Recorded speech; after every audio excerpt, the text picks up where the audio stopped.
Si eres empresa y tienes un proyecto de I+D empresarial, tenemos la financiación pública que necesitas. Préstamos bonificados del CEDETI para I+D empresarial. Desde 175.000 euros y hasta un 30% que no es necesario devolver. Más información en cdti.es. Préstamos bonificados del CEDETI. Porque juntos seguimos ayudando a crear futuro. Centro para el Desarrollo Tecnológico y la Innovación. Ministerio de Ciencia, Innovación y Universidades. Gobierno de España.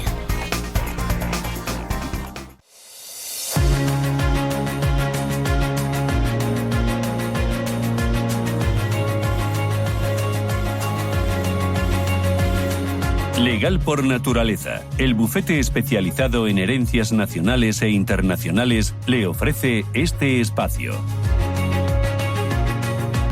Hoy en este espacio que dedicamos a las herencias, a los testamentos, vamos a intentar ocuparnos del usufructo. Vamos a explicarles qué es el derecho de usufructo, quién tiene derecho al usufructo, cómo se extingue ese derecho de usufructo. Y vamos a entrar un poquito en materia para que usted sepa un poquito más de este tema tan importante, pero con tantas aristas como es el tema de las herencias. Es un espacio que hacemos con ustedes. Pueden llamarnos desde este mismo instante al 915331851. Es el teléfono directo. Si lo prefieren, porque su consulta es más complicada, más densa, un mensaje escrito o un mensaje de voz. Me encanta escucharles. 609 22 47 16. Es un espacio que hacemos con Iciar Pernía. Iciar, ¿qué tal? Buenos días. Buenos días, Susana. Que es socia de Legal por Naturaleza. Oye, qué solecito hace, qué día tan bueno. Pues sí, menos mal que después de tanta lluvia y de tanto dolor hay un poco de... ¿Tú tienes familia en Valencia o amigos en Valencia? Sí, sí tengo amigos y la verdad que, bueno, ya que tengo esta oportunidad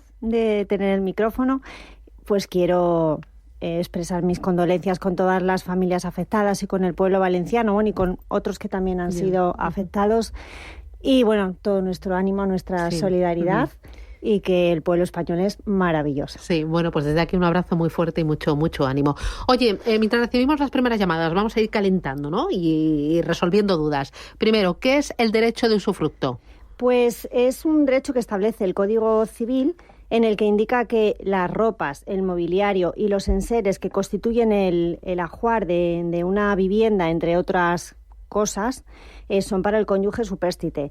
Esto está dentro del derecho de usufructo y se concreta en el derecho de usar y disfrutar las cosas que nos dejan. Nuestros o sea, has dicho ropas, mobiliarios y enseres, ¿no? Eso entra dentro de lo que se llama el concepto de ajuar doméstico. Vale. Y ese concepto también está dentro del derecho de usufructo. Entonces, si descendemos de lo general a lo particular, el usufructo es derecho de usar y disfrutar los bienes que nos dejan por herencia. ¿Quién tiene derecho al usufructo? Pues, en primer lugar, el cónyuge. Porque hoy nos centramos mucho en los derechos del cónyuge viudo y en el derecho de usufructo que le corresponde a este cónyuge, que normalmente es la persona a la que se le deja. Entonces, ¿quién lo puede disfrutar? El cónyuge viudo. Y luego se puede cuantificar, va en función de distintos parámetros y en función también de si concurre con hijos, concurre con padres, no concurre con nadie, solamente no había descendientes, entonces se valora de una manera distinta. ¿Y cuándo y cómo se extingue el derecho de usufructo? A ver, se extingue en el momento que esa persona fallece. O sea, por ejemplo, si hay dos cónyuges, el que ha fallecido le deja el usufructo al supérstite, al que sobrevive. Una vez que este segundo cónyuge fallece, se extingue el derecho de usufructo. ¿Y en quién se extingue? Es lo que se llama la extinción de condominio, en favor de los herederos forzosos, que son pues los hijos si concurre con hijos. Entonces, directamente es un derecho que va a ellos. Vale.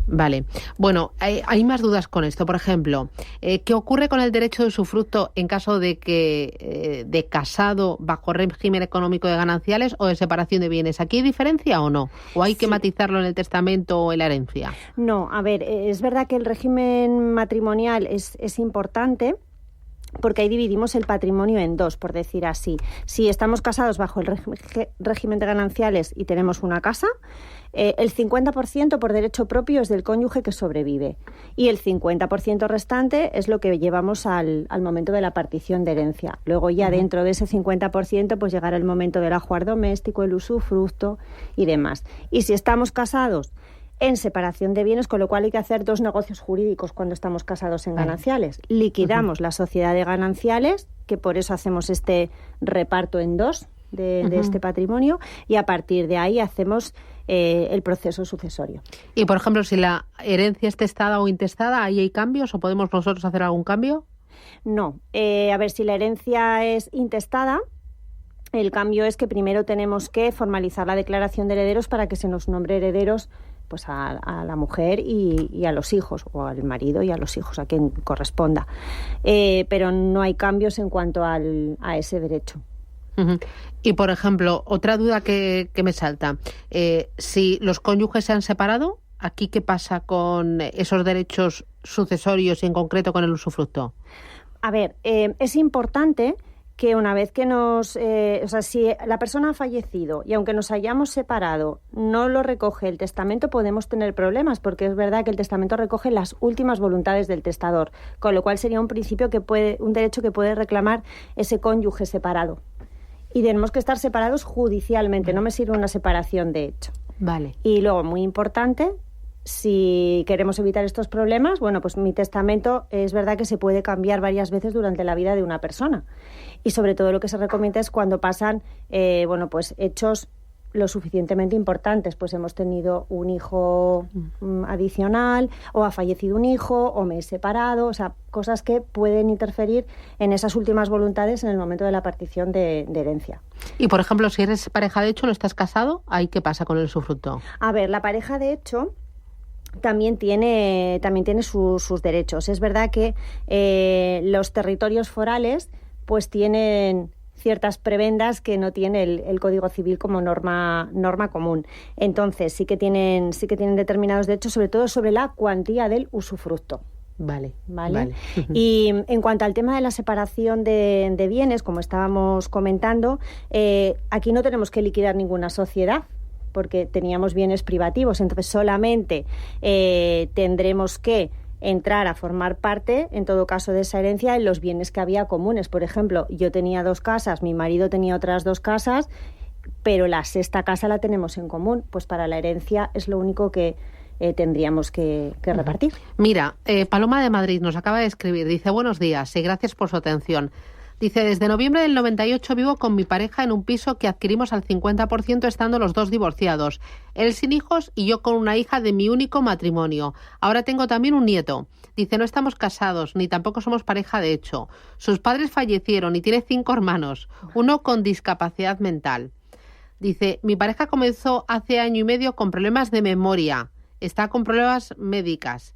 En caso de que falleciera, ¿podría heredar su 50% del piso si no hay testamento? ¿O quizás sería necesario dado el largo periodo de convivencia? Y luego habla también del deterioro de la escritura. Dice: él es reacio a ir a notarios y abogados.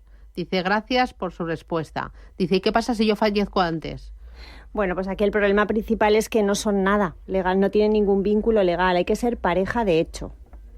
Entonces, ahí sí que tenemos ciertos derechos ahí. O sea, tienen que registrarse como pareja de hecho. Tienen que registrarse como pareja de hecho. Y luego tenemos que atender a la norma de nuestro territorio foral. Véase Cataluña, País Vasco, Islas Baleares, Aragón, pues tienen en torno a estos aspectos, sí que tienen una regulación propia, vamos a decir así. Pues el tema de la cuarta viudal está regulado en Cataluña y, sin embargo, hay otro porcentaje de usufructo en País Vasco.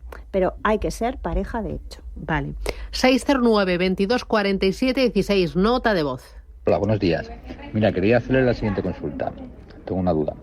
Si en una herencia hay bienes indivisibles, como puede ser una casa, y los herederos no se ponen de acuerdo en qué hacer con ellos, ¿cuáles son las soluciones legales que podemos tener? Gracias.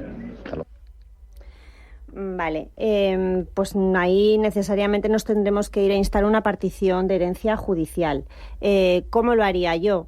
Bueno, ¿en qué no nos ponemos de acuerdo? No nos ponemos de acuerdo en la porción que hemos heredado cada uno, no nos ponemos de acuerdo en el precio que queremos valorar para pagar impuestos o para vender. Bueno, pues ahí siempre se pueden recurrir a tasaciones oficiales, pero si no hay ninguna manera de solucionarlo, necesariamente nos vamos a una partición judicial. Otra cuestión es ¿cuántos bienes tenemos para repartir? Bueno, hablaba de viviendas, pues a lo mejor si hay varias viviendas, uno se puede quedar con una vivienda, otro heredero se puede quedar con otra y luego hacer las compensaciones económicas oportunas. Pero bueno, hay que saber que si nos vamos a una partición de herencia judicial, el contador partidor lo que va a aplicar es lo que diga el testamento, o si es una herencia intestada, lo que diga la ley. Y cuando quieres ahí una valoración, ¿qué llamas? ¿A una tasadora? Por ejemplo, independiente, o dices, oye, voy a decir, por ejemplo, imagínate que es un piso, y dices, oye, vamos a bajar a la inmobiliaria del barrio que nos diga cuántos ha vendido el último aparecido. O sea, ¿qué es? No, a ver, eso es muy usual. Venga, el valor de mercado de la zona, y entonces pues hacemos unas cuantas llamadas a las personas que venden o a una inmobiliaria, pero eso no es una tasación oficial. Nos tenemos que ir a empresas, se me ocurren nombres de muchas conocidas, pero bueno, a un tasador oficial que nos va... Bueno, tiene muchos parámetros para medir y nos va a dar los valores que realmente le corresponden a esa vivienda, por ubicación, por construcción, por mejoras, todo. Muchísimas cosas. Mira, dice, buenos días. Dice, ¿fiscalmente es diferente donar dinero o donar un inmueble? ¿Es diferente dinero que un inmueble cuando donas? A ver, por ejemplo, si hacemos donaciones en metálico, mi recomendación siempre es hacerlo en escritura pública, pero no necesariamente lo tengo que hacer, con lo cual esa podría ser una diferencia. La donación de una vivienda habitual pues tiene prácticamente una exención del 95%, pero es verdad que la plusvalía de una donación de vivienda la tengo que pagar entera, no tiene ninguna bonificación. Entonces, sí es diferente. Primero, por los impuestos que entran en juego. Segundo, por el instrumento que tenemos que utilizar, aunque mi consejo sea siempre el de la escritura pública. También es diferente en cuanto a quién se lo donamos. Se lo dona a un hijo, a un sobrino, a un nieto. ¿Dónde lo dono? Lo dono en Madrid, lo dono en Bilbao, lo dono en Orense. Es que sí, a los casos concretos nos tenemos que remitir en ese sentido. Voy a ir con otra nota de voz. Adelante. Yo quería preguntar si es posible impugnar un testamento si un heredero considera que no ha sido tratado de forma equitativa. Y en este caso, ¿cuáles son las causas más comunes para hacerlo? Gracias. Vale, a ver, no podemos impugnar porque consideremos de manera particular que no he sido tratado justamente. Primero, tenemos que ver si el testamento cumple todos los requisitos formales y es válido. Segundo, si se han respetado las legítimas de los herederos forzosos. Y a partir de ahí, pues como siempre digo, la herencia al final es como un queso. Entonces, tengo que dividir los 3/3, dentro de esos 3/3, qué le corresponde a cada heredero, y a partir de ahí a quién se le ha hecho la mejora, a quién se le ha hecho la libre disposición. Si no se cumplen, si se han hecho donaciones inoficiosas, entonces si se da alguno de esos casos que estoy comentando, sí podríamos impugnar el testamento, pero es un tema bastante delicado. ¿Se suelen impugnar los testamentos o esto es de película y luego en la vida real no se impugnan? No, sí se impugnan los testamentos, pero eso hay que estudiarlo con muchísimo detalle, un poco como comentaba esta oyente, porque he sido tratado injustamente, pero bueno, ¿en qué nos basamos? Porque tu padre te dio dinero a ti y no se lo dio al otro heredero, porque a ti te ha dejado solo la legítima y al otro le ha dejado heredero universal de todo lo demás. No, se impugnan, pero si se cumplen requisitos, casos tasados y sobre todo los números. Al final hay que hacer los números del patrimonio que heredamos y que recibimos. Si entras en este jardín de impugnar, ¿cuánto se puede dilatar el proceso? Pues se puede dilatar años. ¿Años? Sí, porque depende también. Madre ¿Dónde lo mía. estoy impugnando? Lo estoy impugnando en Madrid, lo estoy impugnando en Teruel. Es que, claro, esto son competencias y tenemos que ir al juzgado del lugar donde tenemos ese testamento, donde están los herederos, y depende de la carga de trabajo que tengan y tarda su tiempo. Bueno, y luego, claro, lo que tenemos que tener en cuenta... El que coste también, ¿no? El coste, que yo impugne el testamento y que los contrarios me van a contestar, porque si yo soy favorecido, pues no voy a permitir de primeras que ese testamento se reorganice de otra manera. Entonces sí, podemos pelear durante años. Por eso yo siempre digo que es mejor llegar a un mal acuerdo que a un buen pleito. Hay que ir muy seguro en juzgado y aún así nunca se sabe. Voy con otra nota de voz. Buenos días. Una pregunta para el consultorio de herencias. ¿Cómo afecta la incorporación de bienes en el extranjero a la hora de heredar en España? ¿Y qué impuestos deben de tener en cuenta? O bienes extranjeros para heredar aquí en España. Vale, entiendo que lo que está preguntando es si yo en mi adjudicación de herencia estoy incluyendo bienes, tanto los que estoy heredando en el extranjero como los que estoy heredando en España, ¿cómo me afecta? Bueno, pues el impuesto de sucesiones yo lo voy a tener que redactar y que presentar por todos los bienes que estoy heredando, ya estén fuera o dentro de España. Otra cuestión es cuando yo me lleve ese expediente sucesorio, además tendré que declararle a la Hacienda española, informarle, además de declararle el impuesto, que tengo esos bienes fuera de España, me los tendré que llevar a mi renta, en fin, hay que hacer varias cosas. Y luego ese expediente sucesorio yo me lo tengo que llevar al país destino, por decir así. Si yo estoy heredando en Francia, pues además de haber declarado en España que he heredado bienes de Francia, me tendré que llevar el expediente a Francia y ahí tendré que estudiar el convenio para evitar la doble imposición internacional, con lo cual no pagar más impuestos de lo necesario, sino lo justo. Mira, hablábamos del usufructo y uno de los oyentes pregunta, dice, ¿puede el usufructo ser vitalicio o puede ser el usufructo ser por un tiempo limitado? Sí, el usufructo puede ser vitalicio y temporal. Temporal. Sí, el vitalicio se extingue, como comentábamos, con el fallecimiento del usufructuario y entonces se extingue el condominio, sobre todo si hablamos de inmuebles, en las personas, o sea, en los herederos. Temporal, también puede ser temporal. Sobre todo, y además se calcula de maneras distintas. ¿Ah, sí? O sea, sí, un usufructo temporal se puede... yo no puedo decir, oye, por 15 años. Oye, hasta que mi hijo cumpla 33. Sí, claro, todo eso lo podemos regular en el testamento. Vale. Y luego, ¿qué porcentajes? Pues en un usufructo temporal me puedo ir desde el 2% al 70% y en un usufructo vitalicio me voy desde un 10% como mínimo hasta un 70%, porque va en función de la edad de la persona usufructuaria, a quien yo le voy a dejar esos bienes. No es lo mismo si es un chico de 30 años que si es mi mujer que tiene 78. Claro, el 10% o ese 2% lo estamos pensando en las personas mayores. Normalmente, ¿quién hereda el usufructo? Ya. El cónyuge. Y luego lo puedo dejar, ¿en qué está pensado quizás ese usufructo temporal? Pues a lo mejor para bienes muebles. Yo puedo dejar una cuenta bancaria en usufructo por un tiempo. Y el usufructuario además puede recibir los rendimientos de esos bienes. O sea, y eso también lo tienes que contar en el testamento. Si, por ejemplo, es una cuenta bancaria, oye, ¿el rendimiento te lo llevas tú o no lo tienes que repartir con tus hermanos? No. Por ley suele ser así. O sea, por ley es, si yo heredo el usufructo de una casa, ¿la puedo rentar? Sí, yo la puedo arrendar y las rentas las recibo yo. ¿Puedo recibir los intereses de una cuenta bancaria, de un fondo de inversión o de un plazo fijo? Por supuesto, lo recibo yo. Ya. Pero también el usufructo, si lo reciben entre varios, pues todo se dividirá entre varios. Muy también bien. Es un capítulo interesante del usufructo. Sí. También con aristas interesantes. Sí. Iciar Pernía, desde Legal por Naturaleza. Oye, gracias por ser tan clarita, por los ejemplos y nada, pues a seguir formando y educando en testamentos y herencias, ¿no? Un placer, como siempre. Como siempre, cuídate mucho, un abrazo. Igualmente. Boletín y volvemos hasta las 12 aquí en directo. Legal por Naturaleza, el bufete especializado en herencias nacionales e internacionales, le ha ofrecido este espacio.